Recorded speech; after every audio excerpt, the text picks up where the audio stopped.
Hi, good evening. Welcome to Unsuited, powered by IDEX Legal and the Grey Matter. Well, we've spent an entire season focusing on relationships, and to conclude the season, we're joined by a delightful father daughter duo today. Their chemistry and friendship are both undeniable. We're going to talk to them a little bit about what it's like when three generations go to the same law school.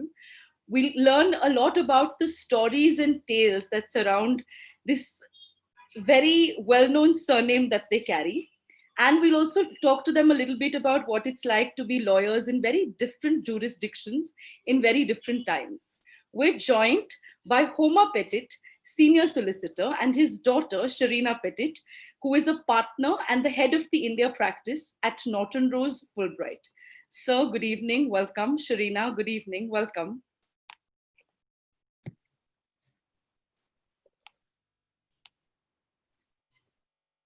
We'll give Sir a moment to switch on his camera.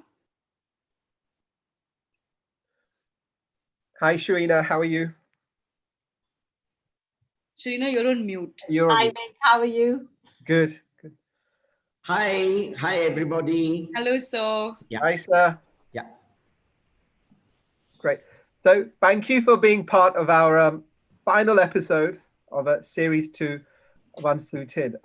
It's gone really fast. So I think already, 6-7 weeks have flown by, and it's been a pleasure interacting with lawyers, across country and also internationals on this series. And we're delighted to have you, Sherina and Homa sir, as our concluding lawyers, on the program. And I'm really looking forward to getting into the personal lives and stories behind two excellent, well-known lawyers. So, sir, I'll start with you. Obviously, the Petit name has a long heritage, within the Indian community. There's rich heritage, which name carries across business, healthcare, and even education. So let's start about if you could just help us and the viewers, talk about, the Petit name, the journey that it's had, amongst the Indian community. Before I start, I wanted to just thank you and Tanisha and the entire team for having us with you. And I look forward to this episode with all of you. Thank you for inviting us. Our pleasure. Yeah, because as far as the question is concerned, I think if I could make out, I think you had mentioned 2 or 3 things as part of this. One is the business part of the family, and I think did you mention education part and the hospital as well? Sorry? And the hospital as well. And the hospital, yeah. So let me start with that. First and foremost, I think my wife Aban, Sherina, my son-in-law, all of us, we are very proud that we are part of the Petit family. Basically, the family came as a business family. It was combined business together with philanthropy. Just to briefly tell you a episode which I think might interest the audience also. Our original name was not Petit, it was Surti. We were from Surat. And then one of my forefathers actually came down to Bombay and got into the stevedoring business. The original name, as I said, was Surti, but as a stevedore, he came into contact with a whole lot of ship captains. And at that time, there were the French ships which used to come to Bombay and then go on to China. And these people always looked for a good stevedore. I think the Parsis had made their name in the stevedoring industry, and particularly one of my forefathers.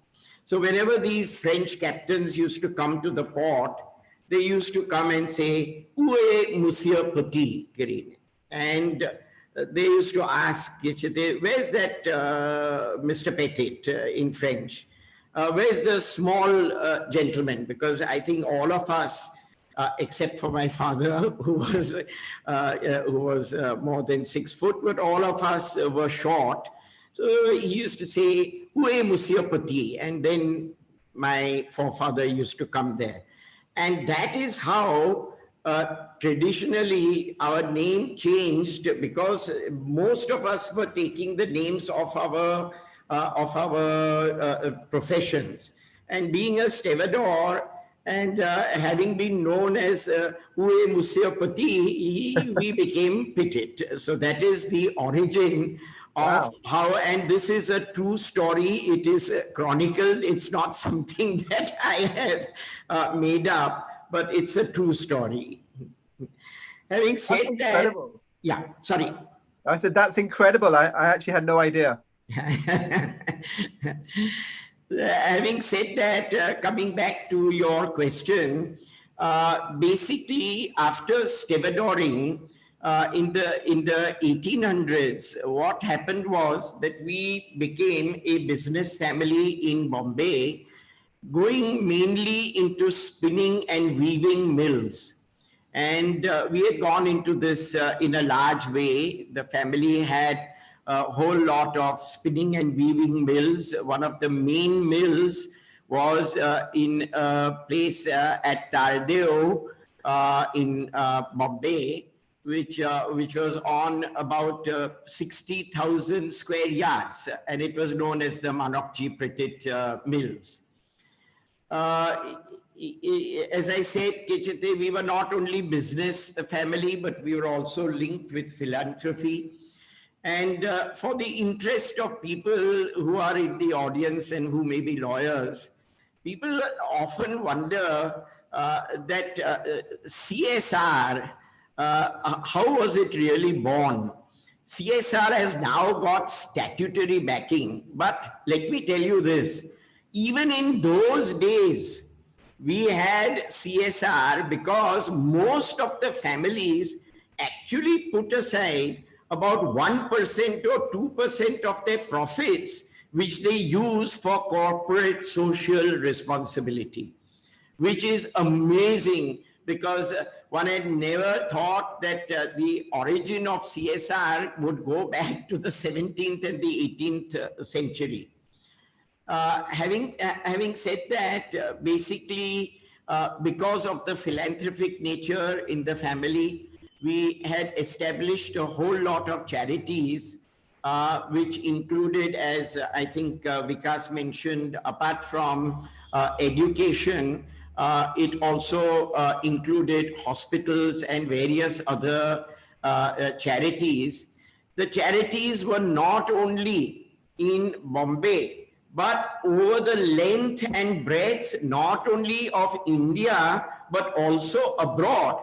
In fact, we had charities also in Tehran, in Iran, and a place in Iran called Yazd, and we also had charities in Karachi.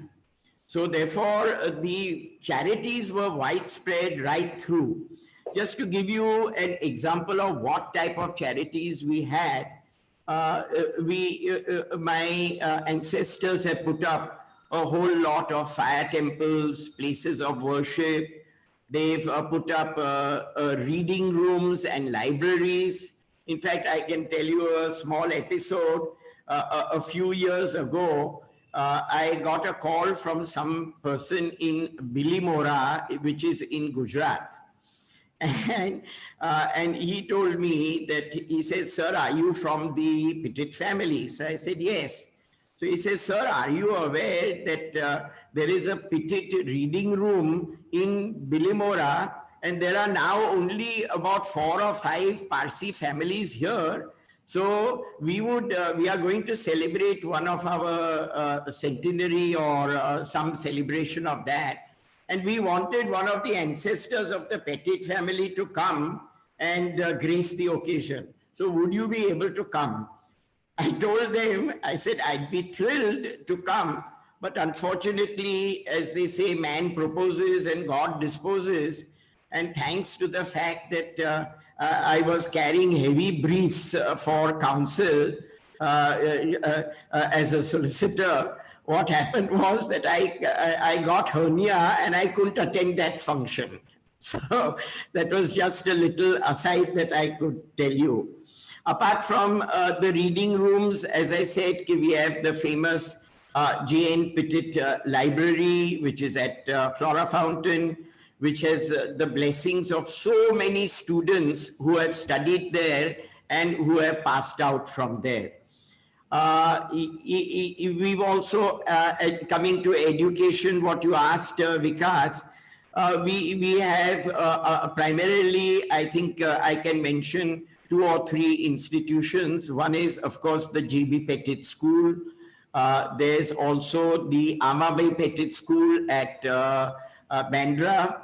And there's the J.N. Petit Technical School, which is in Pune. Our family, our present family also is still associated with these institutions. We still take out time. Sherina takes out time, my wife takes out time, I take out time so that we can, and my cousin takes out time so that we can continue, being associated with these charities. But it was not only education. I think it's what my forefathers also decided or at least felt was that they wanted to not only treat human beings by putting up hospitals like the B.D. Petit Pasi General Hospital, where I'm associated, and I said Aban is, I'm the president there, and Aban is associated, Sherina is associated. But apart from human beings, they also set up hospitals for animals, which I think is a fantastic thing in those days, where you had the foresight to do this. And the outstanding institution there is the Sakabe Petit Animal Hospital, which is known all over India, and which is at Parel. Apart from that, I was thrilled when one of my colleagues, Amol Doijode, one day sent me a little cutting saying, "Ke Homa, are you aware that there is a Petit hospital in Vasai?" So I was actually taken by surprise and I had a look at it, and it was a hospital built by our forefathers, but now taken over and run by the civic administration. Similarly, I was surprised when I was told that we had leprosy asylums in Ratnagiri and these places. And we have a gymnasium which is for physical education at Karnak Bandar. So you can see that the whole wide spectrum of charitable institutions were put up by my forefathers. I think I bored you all enough, and I don't think I shall go further with that, but that's just giving you a bird's eye view of what the Petits have done, not only in Bombay, but in India and also abroad. And, that's phenomenal. So even when we spoke earlier, we didn't get that depth of how much the Petit family or the Surti family originally, has contributed across society. So it's phenomenal and a great legacy to be part of. We also understand that besides all you've already described that the family's done, some members of your family really followed Gandhian principles. And you mentioned about your aunt who was very much involved, with Mahatma Gandhi, many, many years ago. So could you also tell us a bit about that, what that meant for the family? Yeah, certainly. As I told you, we came from a very affluent background at that time. But my father's sister, that's my aunt, she decided that she wanted to forego all her Parisian clothes and all her perfumes and all her, all her other fantastic things that she was used to, the lace napkins and the lace saris and God knows what else, Karine. And she was so taken aback because you see, Gandhiji and some of the political bigwigs at that time used to visit the family residences, and she decided that she would give up all her worldly possessions and everything, and go into the Gandhian life. So she actually, I'm told that there was a bonfire of all the Parisian saris and the laces and all that. And then ultimately, she only took with her two things. And that was, she had a small little French clock, Karine, on the side table. And she had a beads or mala of kerba, genuine kerba. These were her worldly possessions, which she took, and she established a ashram, which is in Maroli, a place called Maroli, which is between Navsari and Surat. She named the ashram after Kasturba, and it was called the Kasturba Seva Ashram. It's a beautiful ashram. I used to spend some time going over there. Aban used to accompany me. This was before Sherina was born. And then I think after Sherina was born, she has also been over there. A very serene atmosphere. She used to grow her own vegetables there. She had a mental asylum over there. She looked after the Adivasis, etc. and all that. And she completely wore only khadi, so that she had only a khadi sari, Karine, and she slept on the open veranda, no doors, nothing. She was open to all people who would come over there. If there was a calamity like a flood or anything like that, then in that case, she would be the first one to go for that and to give relief to the Adivasis and all that. And therefore, she was commonly known in that area as Maiji. And everybody used to call her Maiji, Karine. And of course, she had become a vegetarian, non-vegetarian, etc. And the fact is that ultimately, for all the sterling work that she did, she was given a Padma Shri, which she refused to go to Delhi to accept, and which was sent to her. And ultimately, when she died, she expressed her wish that she would like to be buried in the ashram itself. And the government of Gujarat gave a special dispensation for that. And today also she is buried in the place which she loved and where she spent her entire life. So that was her, that was the Gandhian interaction with us. Phenomenal story again. We want to thank you again for sharing the insights from your family legacy. Want to move on to your personal journey. One, for the audience, we're also acknowledging it was Homa Sir's 75th birthday yesterday. And he's also recently completed 50 years as an advocate a couple of years ago, and as a solicitor last month. So Homa, so what prompted, you've obviously your family and your forefathers came from business, philanthropy, education, etc. So what prompted your father and you to then move away from that and get into the law itself? I think that's also a little interesting. If I can just get into that. What happened was that the family, since it was a business family, as I mentioned, they were looking for somebody in the family to become a solicitor. so that he could help out in the family business. And Papa was taking up law. He was the first one in my family who wanted to take up law. And he finished his law, and they said that, okay, now you finish your solicitors and then join the business as the legal advisor to the business. But unfortunately, by the time he finished, the mills had closed down. And therefore, he had no other option but to then go into the profession. And I think he really enjoyed being in the profession as a solicitor.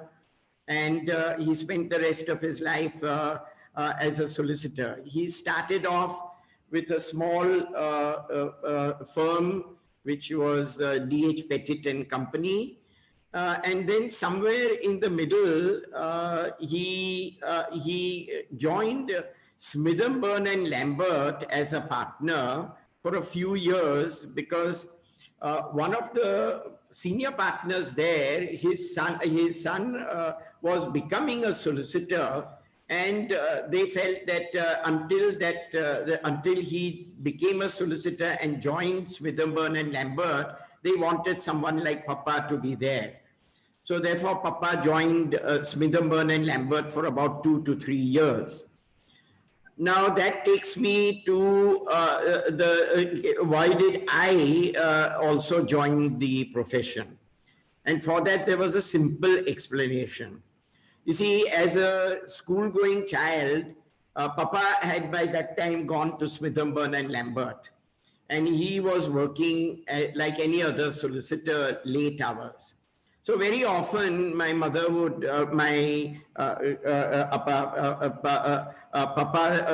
Papa would get his dinner sent to the office. And as a schoolboy, you know, at that time, people didn't eat at 10 o'clock and 11 o'clock and 12 o'clock in the night. So they used to have their dinner by about 7:30, 8. So as a child, I was popped into the car with the driver and with the tiffin. And as a youngster, I used to go to Papa's office with the dinner and all that. And I had a look at his table. And I said, oh my God. I said, I can just about say A, B, and D. I forgot even C but at that time. I said, how the hell does Dad manage all this? And you know, how is he remembering all these papers and everything, Karine? So that was a thrill to me, that there was somebody who knew more than A, B, and D, Karine. And therefore I thought, well, I must change my initial reaction, which was that I wanted to become a bus conductor because I loved the sound of that ticket, you know, that going tick, tick, tick, tick, tick, Karine. So I said, no, I think I better change. So I then decided that it's much better to come into law rather than as a bus conductor.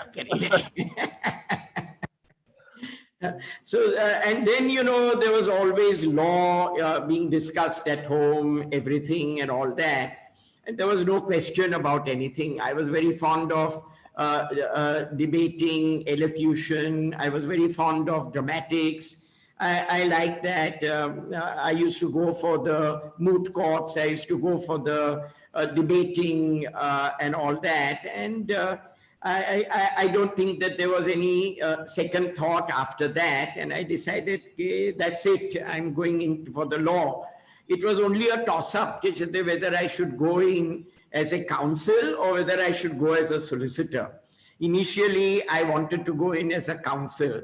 And Papa also was encouraging me. So he sent me for public speaking to a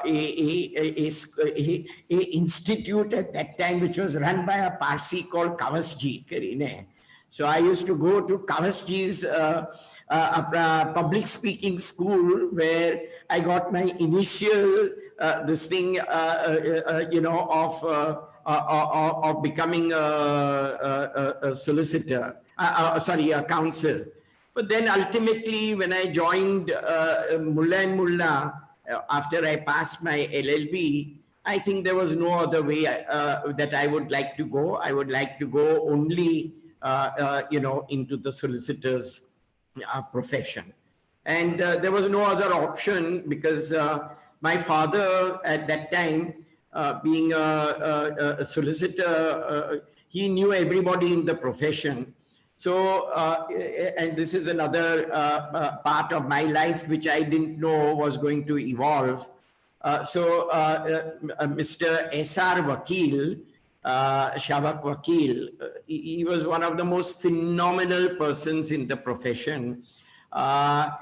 He's of the Nanavati case trial for people who wouldn't know. So my father spoke to him and told him Homa would like to come into the profession. And Shavak immediately said, there's no question about it, tell him to come from tomorrow. So that's how I got into the profession.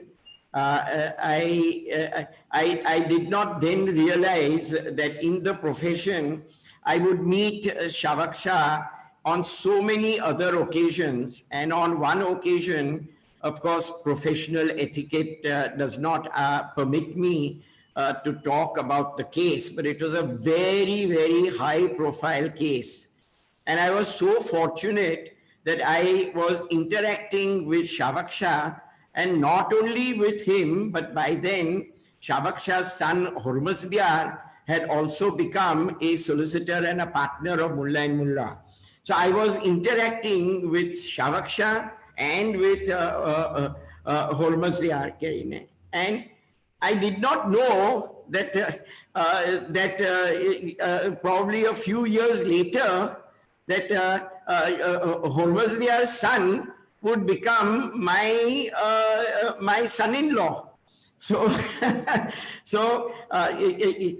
Shavak Shah's grandson and Hormazdiar's son is now today my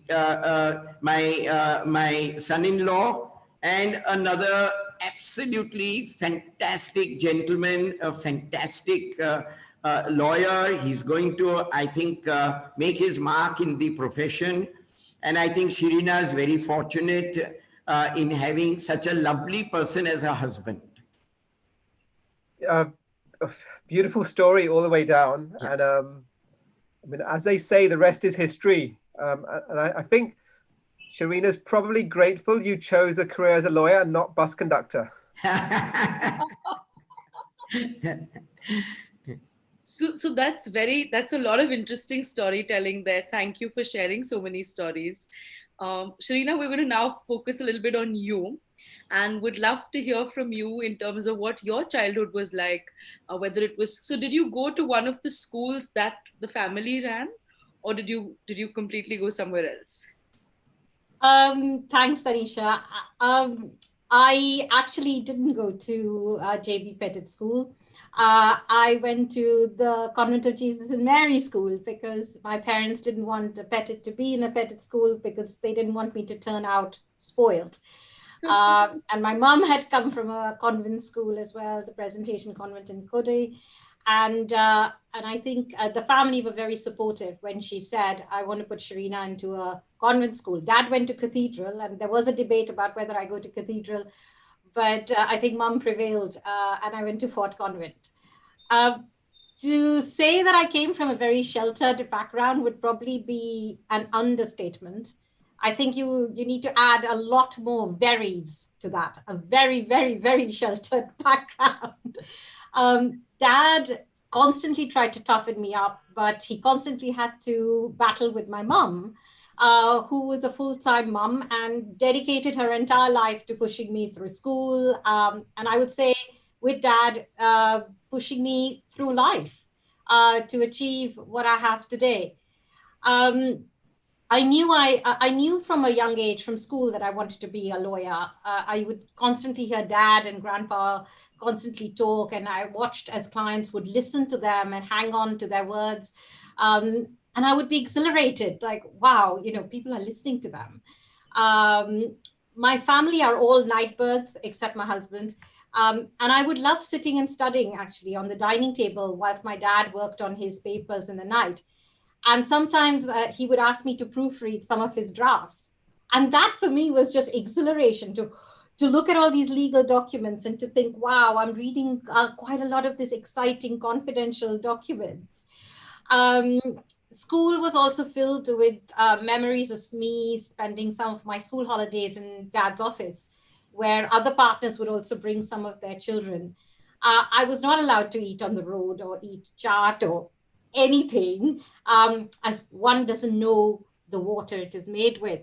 But the days I went to dad's office was the day that dad and I would, and for the people from Bombay, we would sneak in a juice at Kandil Juicewala, and a save and a bhel puri at Sea Lounge at the Taj. And that was the extent of the excitement to be having this kind of stuff.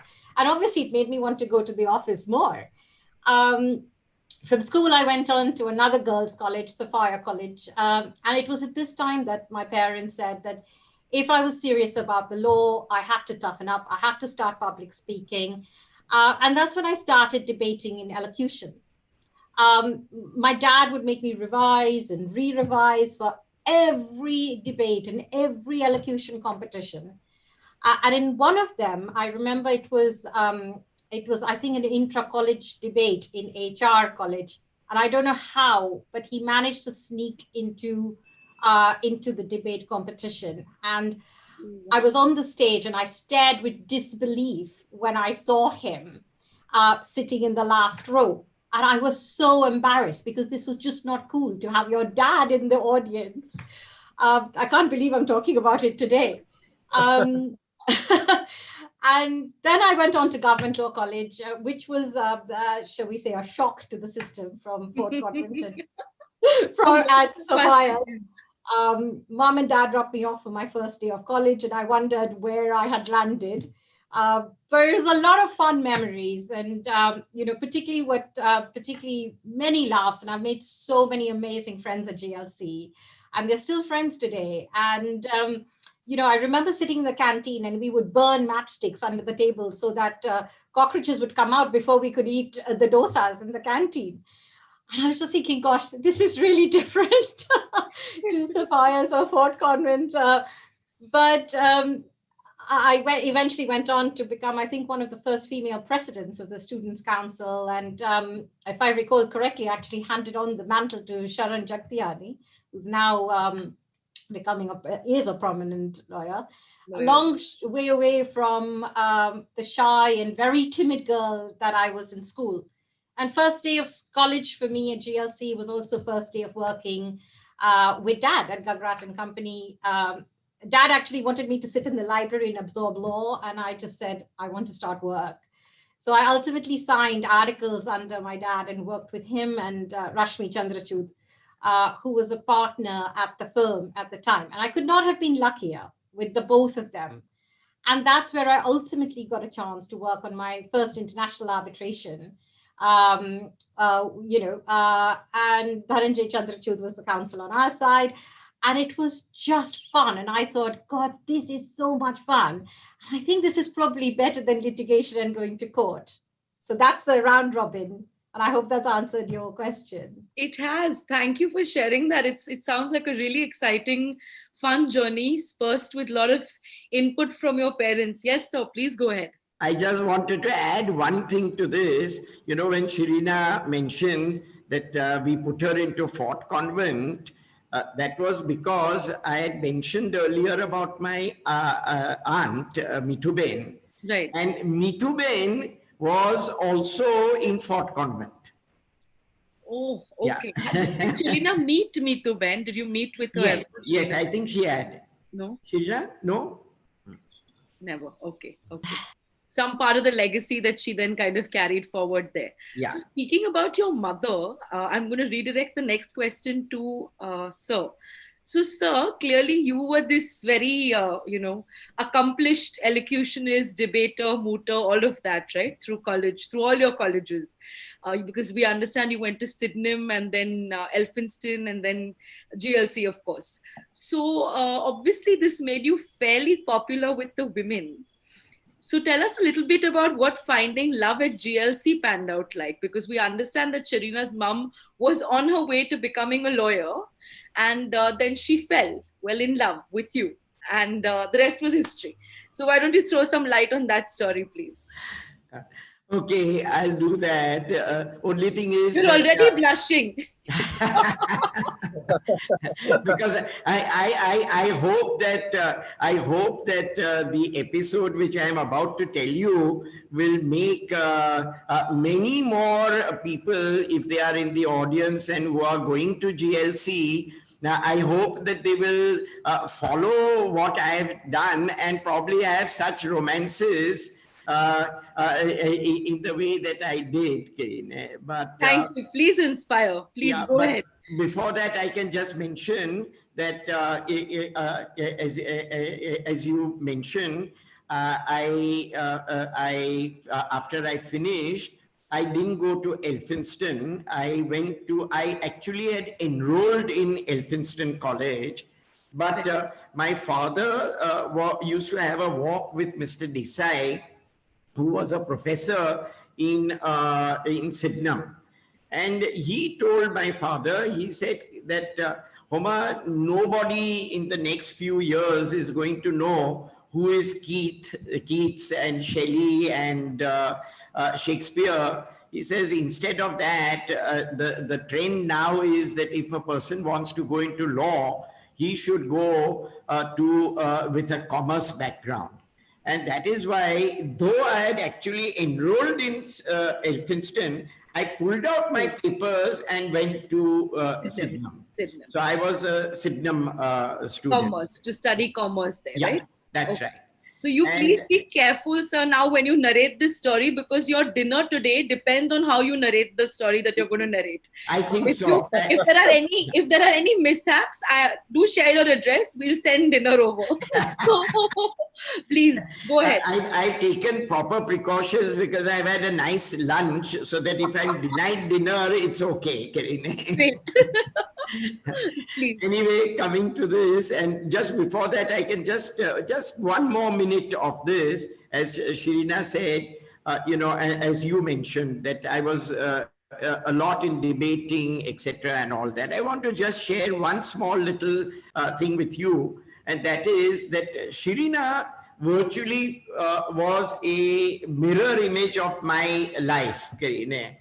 And she also, when she was in law college, did a lot of debating, etc., and all that.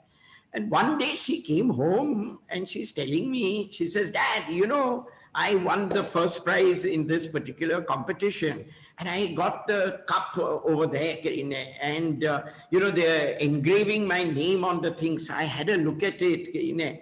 And she says, oh my God, Dad, do you know that your name was on it, Karine? So I said, Kijiti, well, I said, Kijiti, that's good. So that cup and that trophy has now got father and daughter on it, Karine.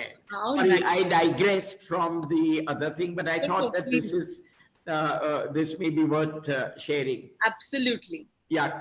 So as far as the girls are concerned, I was not much of a tomboy as such, Karine, because I was so much into other activities that, I was playing badminton, tennis, and all the other cricket, football, everything, so therefore I had hardly any time to be, and then after college, law college, what I used to do is I used to go to either daddy's office or I was put in some other organization where I could get the grip of everything.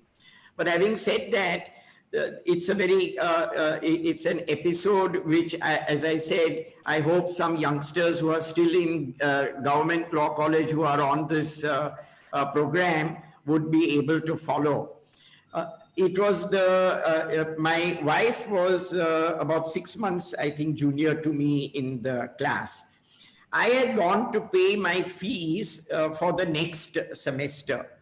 And in front of me, there was a driver who was standing, on the thing. And I was rather peculiarly thinking, who is this who's so snobbish that will send a driver with the form and the fees. And I, so, I sort of peered over his shoulder, looked over this, that, and the other, and all that. And all that I could see was the photograph which was on the admission form. I said, oh my God. I said, Kishite, this looks like somebody with whom I've got to get an introduction.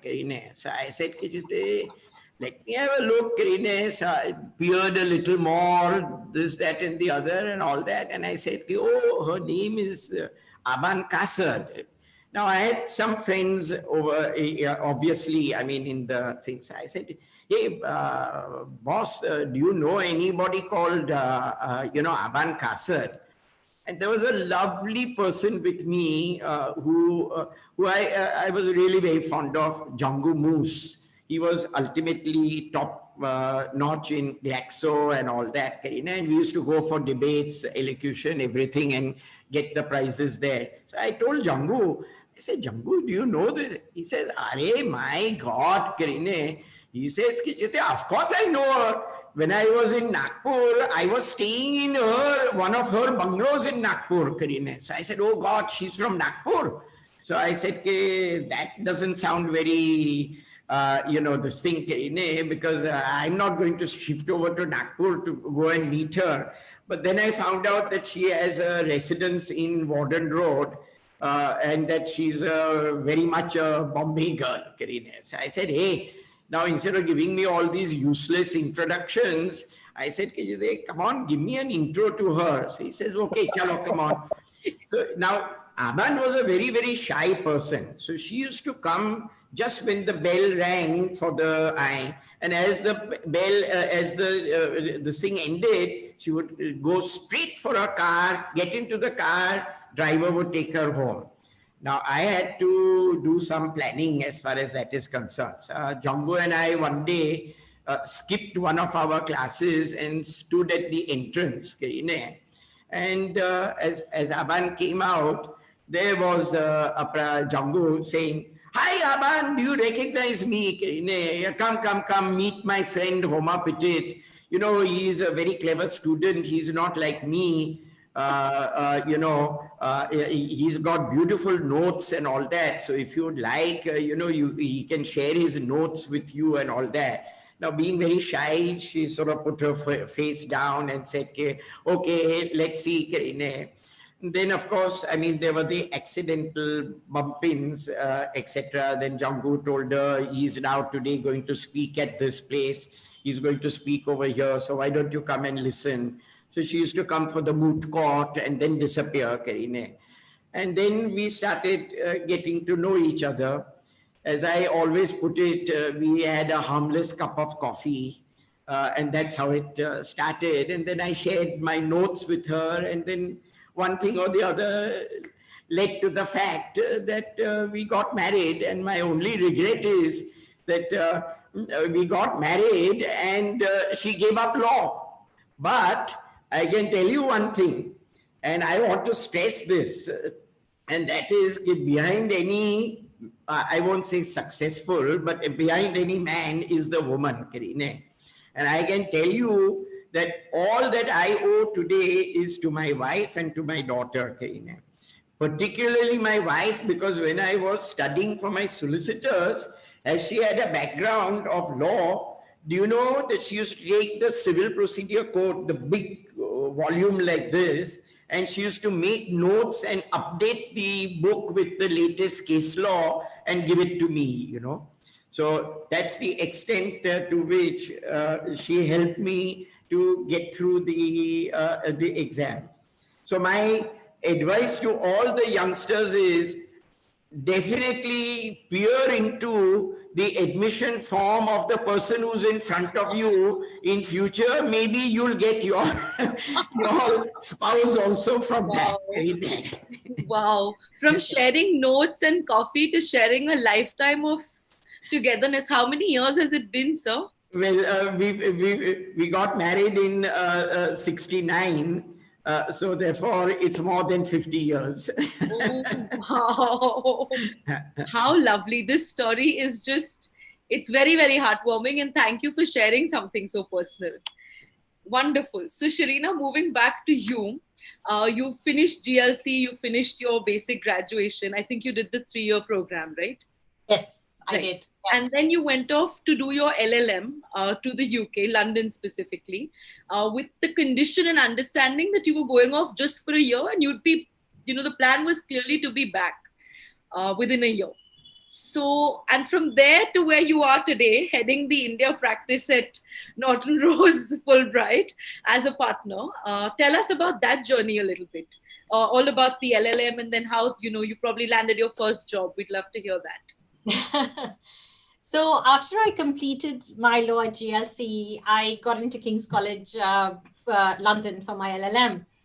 And my parents came to drop me off to London on the strict understanding that I would head home, in a year to join my father's practice. But I think life had something completely different in store.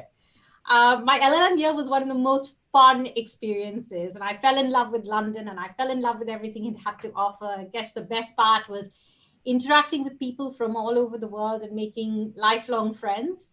And more than studies, it actually opened up my mind to make me start thinking differently and start thinking independently. Um, so when I was choosing my subjects for the LLM, I recall, I think there were about 150 subjects at the time to choose from. And I love the contentious side of law, and I'd done the arbitration that I'd said, earlier. And Dad was the one who told me, look, take up international arbitration because I think that's going to be a field of the future. The courts in India are overburdened with cases. And so do international arbitration. And I was very lucky because I had some absolutely phenomenal professors. Julian Liu, who, at that time was heading the arbitration group at Herbert Smith. He was one of our professors, and it was just the most phenomenal experience. And during the LLM year, I requested my parents to let me try and apply for a traineeship. And my mom said, absolutely not. I mean, you've gone for a year and you're coming back. And my dad said, look, why don't you just let her try? She's not going to get in. No one is giving her a work permit. So let her try. And I'm going to pause you there. So, sir, why were you so sure she's not going to get a job there or a work permit? I'm so curious to understand. You see, at that time, all these people who were, trainees and that sort of a thing, all that they had to do was their senior would say, please go and get a cup of coffee. Come on, do this, do that. Rather than any intellectual work sort of thing. So I was sure that if she got into one of these smaller firms, she would be just bringing coffee for the clients. And I said, Kejute, no way will you go on unless and until the condition was if you get into one of the top 5 firms or 10 firms, then that's all right, Karina. I don't mind. Okay. Carry on, Sherina. Yeah, so that was the condition, that you get into one of the top 10 firms. By the end of the LLM, you stay, otherwise it's homeward bound. So I was extremely difficult at the time to, get any work experience. And I think I must have had over 50 rejections or over 100 rejections. I've kept them all actually. And my parents came to pick me up in London to take me home, and we went on a holiday to Spain. Before we went, and my bags were packed, everything was packed. And I remember going to a computer terminal with Dad, and suddenly I logged into my Hotmail account, and there was an email from Linklaters. And I read that about 3 times. It's like, I can't believe someone from Linklaters is calling me for an interview. And I said, Dad, look, there's an interview call from Linklaters. And he said, are you sure? And so we went back to the hotel, and he told Mum we should fly back to London. And I remember Dad actually came with me for the interview. He waited outside, and we walked to a Linklaters, and both of us, when we arrived at Linklaters, we gaped nervously because it was 2 tall towers, and we were used to the law firms in Bombay. And Dad just said to me, gosh, just try and sound intelligent and just pretend to read the Financial Times in the reception when they come to pick you up. And so to cut a long story short, few interviews later, I negotiated a part trading and part associate contract in project finance at Links. And it was at Linklaters that I realized I didn't want to do project finance and I wanted to really be a contentious lawyer. So at that time, a mid-level associate, Mark Sambrook, who's actually now a client, told me that there was a paralegal friend of him at Sherman and Sterling had told him that they were looking for a junior associate. And to think of getting into Sherman and Sterling was like a dream, because with its reputation for arbitration at that time, I think it was one of the firms that had probably one of the largest concentration of the absolute stalwarts of arbitration as its partners worldwide. So I ran down the road, handed my CV in, and a few interviews later, I was lucky enough to be chosen. So Linklaters and Sherman and Sterling proved, I would say, to be some of the best and most rigorous training grounds, where I just lived on adrenaline. The concept of sleep or a free weekend was completely unknown. But I got to work on some of the most exciting cases in the world, and that's what kept me going. And it was at this time as a junior associate that I thought of starting to develop the India practice. And the management at Sherman Sterling supported me to do that. And I'd seen it done at Linklaters, and I said, well, why not at Sherman's? And so after 6 wonderful years at Sherman's, in 2009, I moved on to Norton Rose as a senior associate in the London office, but also to help build on their India practice, and made partner in 2012. Wonderful. Wow, that's quite a journey from dad being certain that you're not going to land a trainee contract to making partner and heading the India practice. Well done, Sherina. Yeah, I guess if it, so I guess if my parents hadn't given me the roots, and then as difficult as it was for them to give me the wings, I guess my story would have probably been a really different one. And I am who I am today because of them. I owe them everything. True. And how does that make you feel, sir? Double thumbs up. How nice. That is See, actually it's so nice when you see my entire career coming back again with much more from her, which makes me and my and her grandfather so much prouder. how lovely. This is a very, very enduring sort of journey that you've had. And thank you for sharing it, Sherina. Yeah, My pleasure. Obviously, I think you're very grateful that your dad did choose the law and not the busted up route. Yes. So then, Sherina, like you spent 2 decades, in the UK, already, and you're very much kind of one of the very few lawyers to have got so far in such a major firm, and one of the first to have done that. So obviously a role model, not just for Indian lawyers, but specifically women as well, to have gone right up the ladder, worked your way up to being partner, head of international arbitration, the India practice, for one of the world's largest law firms as well. How do you balance, that journey between, living between London, Mumbai, and what advice would you give to, other young Indian lawyers about, what it takes to get to that level that you've achieved? So I don't know about being a role model, but were there hurdles? God, yes, you name them, and I think I've faced those hurdles. It would have been really easy to throw in the towel and head home to walk a well-trodden path within a legal community in which I'd grown up. But I think the tougher it became, the more I wanted to break the glass ceiling and to make a difference. The first years at Linklaters were the toughest years, I would say. I had to almost unlearn everything that I'd learned in Bombay, adapt to a new way of drafting, a new way of thinking, analyzing. My drafts at Linklaters used to be returned with only red lines through them. Sometimes it was just an and a the that were left behind. And as an associate, again, I had to balance putting in the hours in the timesheets, but remaining profitable for the partner, that I was working with, so that much of my time wouldn't actually be written off because that partner needed to be profitable. So I would spend actually a lot of my own time drafting and redrafting and going through sentences and paragraphs, cutting them short, questioning myself and analyzing. And ultimately only entering, I would say, half the time into the timesheets, so that you would look good in front of your senior, and he wouldn't see actually the struggle that's gone on behind the drafts.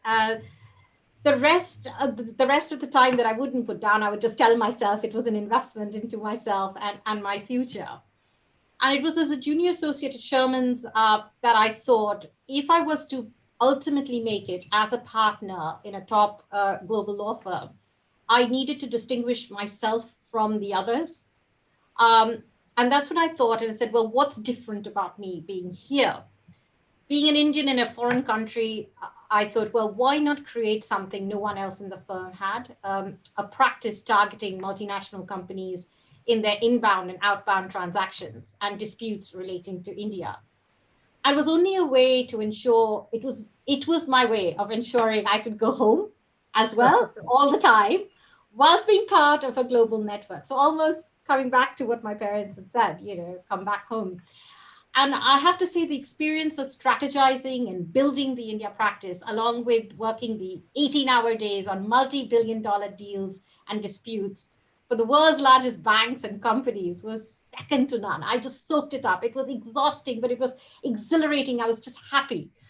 I was dad who first sent the first arbitration actually to me when I was at Sherman's. And that's what helped kickstart the disputes arbitration practice there. He introduced me and some of the partners of the firm to his clients and his contacts. And slowly and surely, we built on that practice. I was then, as part of the India initiative, I was seconded to the Tata Group and the Taj Group as well in Bombay. And that's when I got a chance to work with a wonderful individual called Arnaz Kotwal, who was a senior person at the Taj. We became friends, and little did I know that many years later, at her party, I would meet my now husband. I didn't know it at the time, but so c'est la vie. In 2009, I joined the London office of Norton Rose Fulbright as a senior associate. And by that time, I knew how to build the practice. Norton Rose already had an amazing existing India practice and an arbitration practice.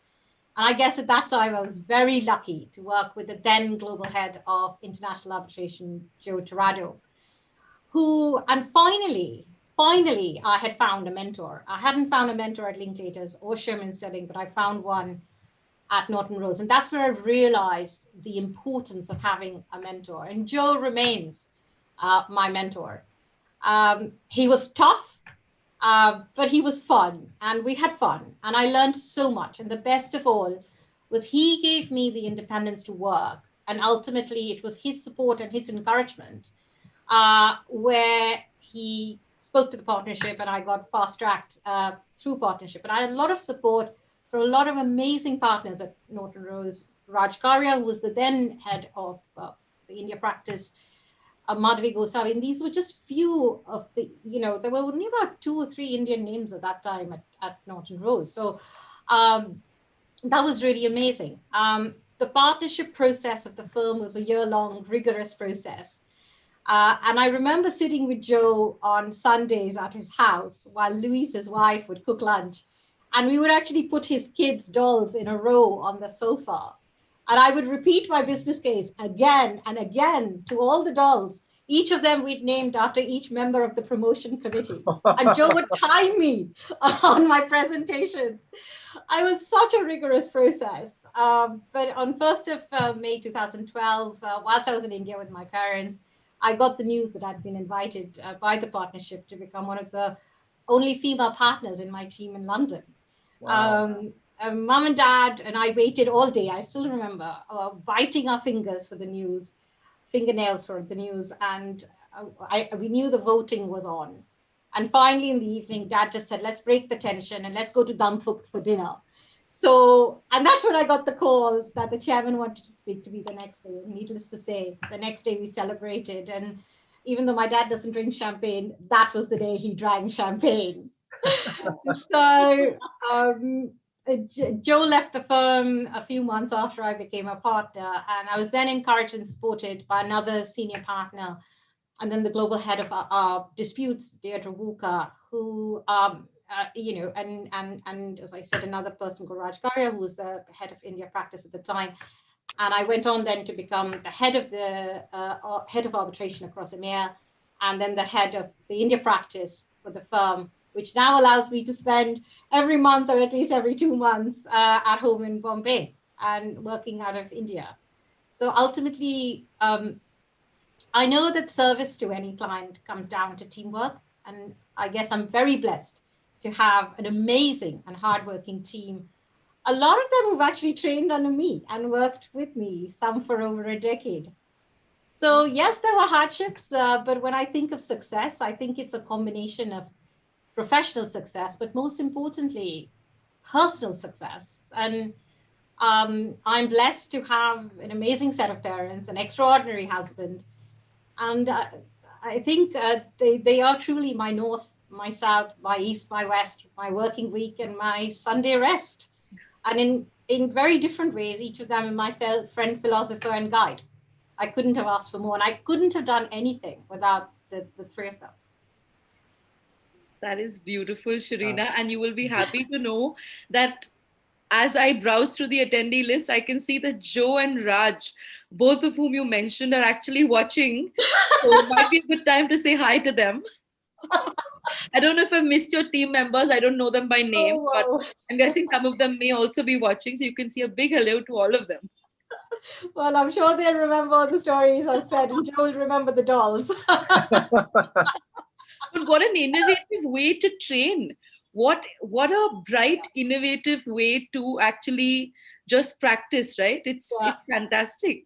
Well, Thanks I think for sharing. you can't make it without a mentor, and you can't make it without hard work and dedication. But all of that, you do need that support of your family, and you need that mentor. And I didn't have that at Linklaters. I didn't have that at Sherman's. But and if I didn't have it at Norton Rose, I don't know what it would have been. I may not have been. Would have landed. Yeah. So there's a dual concept, right? There's mentors, which is what we understand them to be traditionally. And then there is sponsors. Sponsors are seniors who can also double up as mentors, but they're in the organization that you are. And they kind of, push for you, and they sort of hope for you to make it to a certain position, and they sort of guide you in that direction. So I think what you speak of, Joe, and to some extent Raj as well, they've probably been sponsors as well, right? Not just mentors. And that makes all the difference. So yes, Raj, Joe, we're saying a big hello. And thanks for watching. So yeah. Okay. Moving on, Vikas, over to you. I'd like to also thank Joe and Raj, both of them, for making for all that they have done for Sherina. And a big thank you to both of you.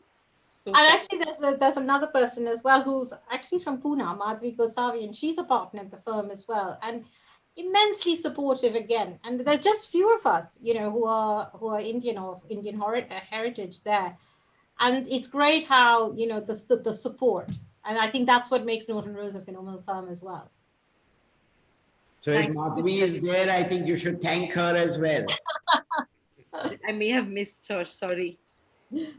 She's watching. Talking about, Sherina, talking about all that support that you got and the hardships, etc. And it's a very fine line between success and not making it. So if it wasn't for you said Joe, Madhavi, Raj, and being at a great firm, you may not have got to where you were today. So, and we understand that you're also, you've also kind of encapsulated all those hardships you've gone through, the learnings to succeed. And maybe you've created your own kind of platform, called the Pledge, which is to support women, in arbitration, and especially in India, to kind of, have role models, have exemplars to show them, that way to being successful as well. So before we wrap up this first section, it'd be great if you could talk, a bit about that and what you're doing for the community.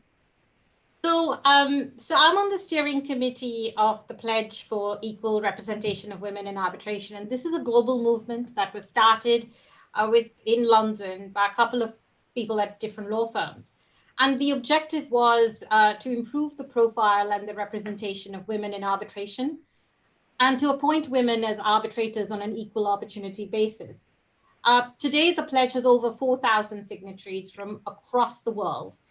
And it has really contributed to, the numbers of women who are today being appointed as arbitrators or being considered as counsel for arbitrations has gone up hugely because of the pledge. So I launched the pledge in India about 2 years ago with the help of the London Court of International Arbitration, where I'm on the board. And I now head the India committee for the pledge. And through this, I've started a number of initiatives, because you just find women in India, they need that mentor. They need something. They need a platform to speak up. And so last year, I traveled to India with the Director General of the LCIA and some of the Queen's Counsels from London. And we held an all-women's roundtable dinner for women in arbitration in Mumbai and in Delhi. And there was a selection of junior, senior, and mid-level women, solicitors, advocates, senior counsels, general counsels. And the dinners led to friendships, mentorships, some work-related opportunities, and also some non-work-related opportunities. And I saw that and I said, well, why not start a WhatsApp group for women in arbitration from India? And that's what I did. And it's a very active group. I started with about 20 women, and today we're about 70. The group constantly exchanges views and provides opportunities to each other. Their junior members keep asking for questions, and there are senior members who help on answers, arbitration-related answers. And it's also led to people getting appointed as arbitrators and as mediators as well from the group. So that's been amazing to watch. We have monthly meetings, and we sometimes invite inspirational women from around the world to speak of their journeys under strict Chatham House rules on how easy or how difficult it was for them. And in fact, on Friday, we had a wonderful open discussion with Justice Sujata Manohar about her, the trials and tribulations she faced with becoming, going up to the Supreme Court and then becoming an arbitrator. And it's phenomenal. We also are we're taking baby steps, but some of the ideas for the group are conducting mock advocacy and cross-examination sessions, and providing guidance for women to ultimately sit as arbitrators, conduct proceedings efficiently, write good awards, and ultimately find a place on the world arbitration platform, which I think is missing today. And I hope that this can help create that. That's my aim. Well, it's amazing, and I think it's much needed. I mean, unfortunately, it's still much needed, and I think these kind of initiatives are really important. And like you said, and I know, like that journey you went in the UK, where it was easier to think, pack my bags, come back home, and a lot of, even during the interviews we've done, a lot of young Indian lawyers have done that. They're like, we're not going to do the slog in the UK or international. It's just too much effort. Let's just go and build a career, and you can accelerate that much faster in India. So but you know what, you say that, but I'll tell you, having that knowledge that I could chuck it up and I could come home, that was amazing for me to have, that I knew I could do it. I knew I wouldn't be on the street. So if it failed, it would be okay, because I would come home. And I had a supportive family to do that. And this was just, London would have just been an experiment. Yeah. So I think that's where it's really exciting to have that backing, that you can chuck it up and come home and it'll be fine. Well, I think it's great you didn't, and you did manage to, slog it through in the end. We're going to wrap up this round now, and we're going to move on to, it's been fun already, but a bit more kind of lighter fun and games. So, Neha, do you want to do the AV for point a finger?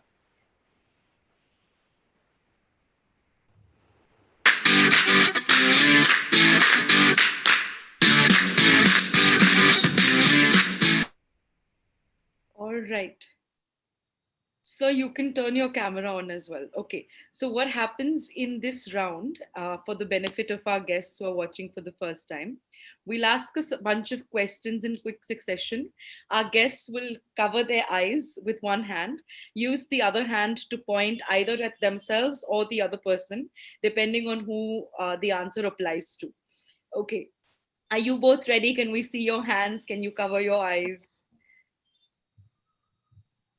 So, sir, your hand will have to be up at the camera. The other hand, the second hand. The one that's going to point. Yeah, put the pointing finger out as well. Sharina, you as well, please. You can keep your eye, if you're more comfortable to leave your eyes open, you're free to do that. Don't worry about it. No pressure. Just keep the other hand out so that we know which way it's pointing. Yeah, that's great. Okay. Are we ready? Sherina, you should cover your eyes so you don't cheat. We'll let your dad off. But you Hey! cover your eyes. No, it's okay, Vikas. Trust her. Trust a lawyer. That's what you do. Good. Yes.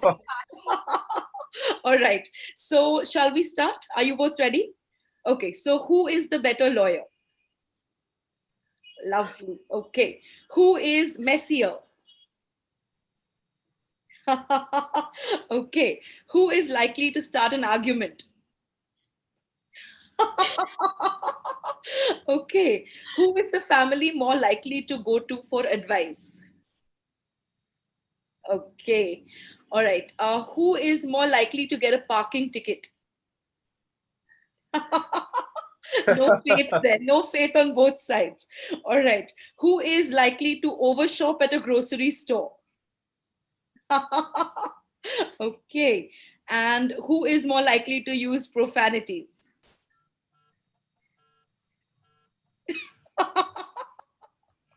Okay, then. Vikas, over to you. The questions aren't over. Who's more likely to turn aggressive during game night? I think I know the answer to this. Who's more likely to hold the camera upside down on a video call? Who's more likely to be very chatty with strangers? We saw that. We saw a little bit of that. And well, that's how he got married as well. So, who's more likely to see a relative but run to hide and avoid them? Who's more likely to give out generous compliments?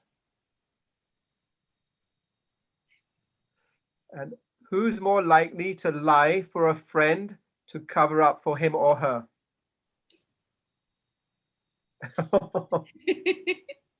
A lawyer who refuses to lie. That's Homa Petit for you. All right. Who's more likely to set the dance floor on fire with their moves? Both Well, good dancers, we clearly. should have asked them to do that as an experiment. We'll play a song. We'll play a song now. And then we'll see what happens. Okay, wonderful. That brings us to the end of this segment. Thank you both. You played very well. And we will now move on to the next round, which is the last round for this interview, the interrogation, where we'll ask you a bunch of questions. You have to swiftly answer. Don't think too long. It's like a rapid fire. We'll quickly play the AV and then play the game.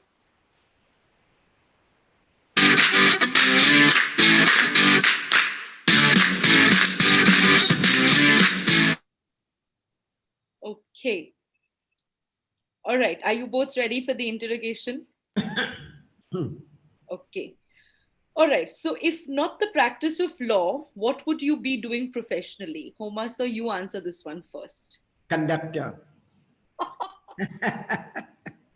He really wants to do this. What is that? What is that action even called? Punching. In the old days, these conductors, bus conductors, used to have a little instrument by which they used to take out the ticket and then punch the ticket. Punch, correct. That punch. Go tick, tick, tick, tick, tick, tock. So as a child, that absolutely fascinated me. And I said, this is what I have to do.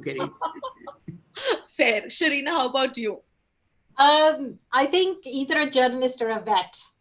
A journalist or a vet. Okay. Do you have pets? We used to have a dog, and I really want to keep a dog, but lifestyle doesn't allow it. I think I was so scared of seeing, an animal hurt that I don't think I would have been a very good vet. Okay. All right. A landmark case that you were a part of and your biggest learning from it. Homa, sir, you want to answer that first? Uh, I think we've had so many cases where it's very difficult to point out to any one case, and professionally, it may not be correct to point out to any particular client, but it's been every case has been a learning episode. And I don't think that anybody can say that he's learned everything. Every case teaches you something new. True. Sherina, how about you? I think it was, well, one of them was really exciting because I used to just hold the papers. Dad was acting for one of the major banks in the bank scam, Harshad Mehta scam. And I was in law school at that time, but I used to carry all the papers, and I used to just love watching people in the witness box and seeing Harshad Mehta in the witness box and being interrogated by the judge. Mm-hmm. And then I would say, for me, I wouldn't say it's one case, because I think that's where it's amazing to be part of the world of arbitration, because at one point I was doing solar, wind, energy, and construction at the same time, and pharma. And that was just, your brain jumping from each of these. And I think it's always been that, what fits which puzzle. And yeah. Okay, super. Next question. What is the one investment you believe never fails? Homa, sir, you want to take that one first? I think that the best investment which never fails is, I think, giving good education. And I think that unless and until we educate ourselves, I think that that is really the key to even the country progressing. True. Sherina, how about you? I think the best investment is family. Family. How nice. Okay. Lovely. All right. Your next question. If you were stranded on an island and you could have only 3 things delivered to you, what would you want? Sherina, you go first on this one. 3 things. Probably mutton palau.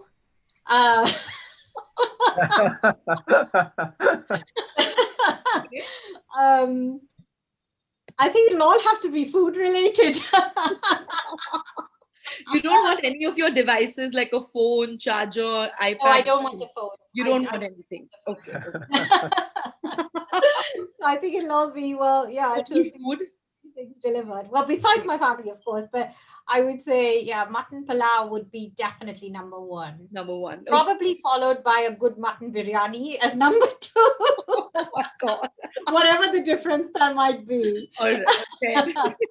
So how about you? I think, I have no other choice but to follow my daughter, because I'm also a foodie, and I definitely think that all 3 would be there, except that I would go for pork and prawns, I think, more than I think palaus. Okay, so both of you have your priorities absolutely set right. Good to know. All right. So a challenging time for you personally, from which when you emerged, you felt like you'd really managed to sort of wing it, Any one short incident like that? I think life poses a lot of challenges, and I think that at some stage or the other, I think that you have to face those challenges.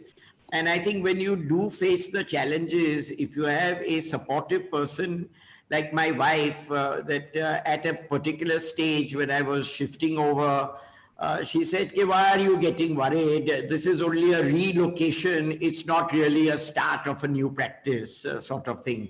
So I think that's how it is. Fair. Sherina, how about you? I think each step where I was making a decision, each step has been a challenge. The move from India, deciding about Linklaters, and then the move from Linklaters to Sherman, and then again, giving up, moving in from Sherman to Norton Rose, and how would it be? And each of those, I mean, the amount of worry and, you're giving up something and how's it going to be? And it's that kind of jumping into that future where you don't know how it's going to be, but Uncertain. all you can do is jump, right? And then try it out. And either it's a success or it's not. Correct. So I think each of the stages that I've had have been a challenge. In their own way. Fair enough. Okay. What food will you absolutely under no circumstances ever eat? Sir, you want to answer that one first. Vegetables. I had a feeling he was going to say vegetarian biryani. He just missed out the word biryani. Any type of vegetable. Oh, really? Wow. Sherina, how about you? I would say it's probably peas and boiled carrots. Boiled carrot. Okay, fair enough. All right. One skill you don't have, but you really wish you'd learnt it. Or sort of, yeah, just, it's an important to have skill. So Accounts. Sorry? Accounts. Accounts. Okay. You're not very good at it, is it, Sherina? No, not at all. I could just about add 2 + 2. Okay. How about you, sir? I think basically, I think that one has to really look for it and find it and challenge yourself that you've got to conquer it and you've got to get over it and you've got to learn it. I think that's the main thing. So somewhere you're saying like willpower, resilience, a combination of that. Like that. Okay, lovely. All right. So this is a bit silly, so bear with us, okay? If you had to pick an animal that resembles the other, now whether it's characteristics or look, you decide, which animal do you think the other would be? So, Sherina, why don't you go first, given, your interest in being a vet? You Probably a dog. Oh, okay, nice. And so how about you, if you had to pick out an animal? Yeah, I think as far as Sherina is concerned, probably a cat, because I'll tell you why. Because whenever we have chicken in the house, I find that just like that, she loves to go for the bones and choose the bones. So I think that definitely has a cat characteristic. All right, fair. Okay. One thing you most miss about living together, like in the same city or, the same country, that you really miss. Sherina, you want to go first? I guess it's, I haven't really missed it because I'm home all the time. So, and I obviously when I'm at home, I stay, at home with mom and dad. And Right. so I haven't, and I think the lockdown has been really, really, really difficult because it's for the first time I haven't been home. And I didn't realize, I never really felt I was away because every time I'd leave home, I always knew I was coming back. And that's the way I'd kind of tailored my practice. So I think the lockdown has actually made me realize how much I miss that. And I hope we don't have to face more of that. Yeah, true. How about you, sir? I think what Sherina says is absolutely right. I think what we really miss is she's our only child, and I think that it's very, very difficult to adjust to the fact that she's so many thousand miles away. But then I think thanks to you and Vikas, I think you all have now taught me how to get onto Zoom and therefore be as near as I can to Sherina in the virtual world. That's wonderful. We're happy to do more trainings offline, okay? So you're welcome anytime. So, okay, the last question for this segment then. Tell us, one time that, sir, you were really proud of Sherina, this one moment that really stands out for you. I think the time that I was most proud of Sherina is when I saw actually my whole career, as I said, coming back again to me with more. And just to give you one instance of that, one day she telephoned and said, "Oh, Dad, I've done everything, but I don't think you've ever been to the House of Lords. And tomorrow I've got a matter in the House of Lords and I'm going there." And I think that was what was the most thrilling as far as I'm concerned, that here she's done better than her grandpa and her dad. Nice. Okay. And Sherina, how about you? Any one moment that stands out for you? I don't think it was any one moment. I think it's just actually watching the way my dad has been so resilient with moving firms and I guess being a great dad and the resilience of all of that, and I've seen the trials, I've seen the tribulations, I've seen his thought process and the discussions with my mom and what do we do next and how do we do it and what's the next step. He was a partner for 30 years at a firm and then built something else, so that was really phenomenal. So I guess that's just watching him just do that, but also be a great dad at the same time. It's a combination. True. Okay, wonderful. It's been lovely chatting with the both of you. And like we said in the beginning, your friendship, your camaraderie, your sense of oneness is just so endearing to watch. And I'm sure everyone who's watched today and will subsequently watch this recording will definitely see it. It just sort of comes through. You can't avoid it. So thank you both for doing this. We may have a couple of questions and comments. We're going to take the liberty to take 5 minutes more to just read those to you. Right. So, Vikas, do you want to read the couple of comments that are in, please? Yeah, this is a phenomenal one. So I'm going to read it from Joe, Joe Tirado. An excellent event and a lot of fun. By far the best webinar I have seen during this long lockdown. Well done, Homa and Sherina. Congratulations to all. Take care. Stay safe. Thank you, Joe. Thank you. Vikas, read the other one from Joe. He sent another message. Yeah, he said he does remember the dolls. We all worked for Sherina, not the other way around. Wonderful to see her well-deserved success. And happy birthday to Homa as well. Wonderful. Okay, and I think we have 2 questions as well that we'd like to sort of just quickly take. So a gentleman called Nilesh Modi asks, what is the story about the clock which you can see behind Homa? Oh. and Nilesh Modi also asks, how many stray dogs does Homa feed? Okay, I'll take that first one. As far as the clock is concerned, it's one of the old ones which have come down in the family from grandfather to father to me, and probably I hope it will go to Sherina. The only anxiety is that there are now very few people who can repair or maintain these clocks, and that's what's going to be really the challenge in the future. As far as the second one is concerned, let me first mention, so far as Sherina is concerned, there was one day on which she came and she said, Dad, I'm doing this animal, a petition for the animals, saying that the dogs should not be put to sleep.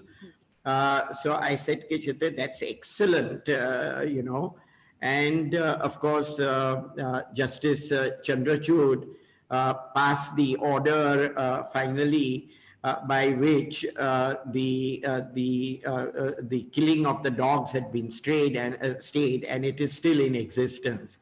That was one of Sherina's first cases. So coming to Nilesh's question, I think rather than me, I always used to joke with Sherina and say that as far as you are concerned, you've got the largest clientele of any advocate and solicitor put together, because there are so many lakhs of these dogs, the stray dogs, who are all your clients, Karina. And I had to pick and choose about 6 or 7 of the dogs in my gully who then became sort of, fond of me. And Aban used to pack up food for me. I never used to get the time to eat, and therefore, in order not to disappoint Aban, what I used to do is quietly I used to give the food to the dogs in the evening, so that when my tiffin box went back, it was empty. Empty. So that's how Wonderful. I got 7 dogs in the lane, which Nilesh knows about. Okay. So there are, May I just say one thing? please. I've got a friend of mine who just sent a message that I am one of Homa's oldest friends. I Yes. want to Ashok acknowledge Advani. with great thanks to Mr. Ashok Advani, Mr. Hiru Advani's brother. I don't know, I owe a deep sense of gratitude to him because we have been together since kindergarten. We have Wow. been together right through thick and thin. It was Ashok Advani who actually inspired me, filled up my forms, and sent me for my LLM abroad. So Ashok, I owe you a great debt of indebtedness, and thank you for being there on this seminar. And big shout out to him as well, because he said that I'm probably Homa's oldest friend, and the webinars taught me things I didn't know. So, wow, that's something. All right, It and also there is shows you how connected the legal community is, right? Because I think you interviewed Hiru and his son last weekend. last weekend, and Ashok is We did. Hiru's Yes, we did. brother. So it's And just that is a that's surreal true. world. Yes, and also there's a gentleman called Mukund Thakkar, and he says, Sharina, I thought you were smart, but your dad beats you hands down. Okay, then I'll get you for that. then there's a Dr. Manmoy Ganguly who says fantastic and enjoyable interview, and there's Sadhna Sandhu who says wonderful session. So these were some of the comments we wanted you to learn about, and thank you both for doing this. It has been absolutely pleasurable and a pure joy having you both, and for all the candidness, all the honesty. We've really had a blast. Thank you. I just want to apologize to the audience in case I've been long-winded, in case Shikha and I have both been long-winded. I know that my dinner is at stake because the one thing that I'm going to be told by my wife is that you just don't know how to keep quiet. There are actually more comments coming in, so I have to take a moment more to read those. Rajni Iyer ma'am, who we've also had in our first season, is here, and she says it's wonderful. It's been wonderful, and Harita says it's been a great session. So just wanted to read that out as well. Oh, thank you. Just want to say a big thank you to Rajni. She has been like a rock as far as I'm concerned. She knows what I'm talking about. And she's one of the most wonderful persons that I've come across. Thank you very much, Rajni, for being there. So have we. We really enjoyed our interview with her. She's beautiful in every way. So yeah, we agree. All right. Thank you both very much and have a lovely evening. And thanks everyone for watching. This brings us to the end of our relationship focused season 2. And we will be back. Stay posted to learn more about season 3 in the coming weeks. Thanks everyone for watching. Thank you, sir. Thank you, Tina. Sharina. Thanks, Homa. Thank you. Thank you very much. Thank you. Thanks, Legal. Thanks, Vikas. Thanks. Thanks everyone at IDEX Legal. Thank you. Bye. Bye. Bye.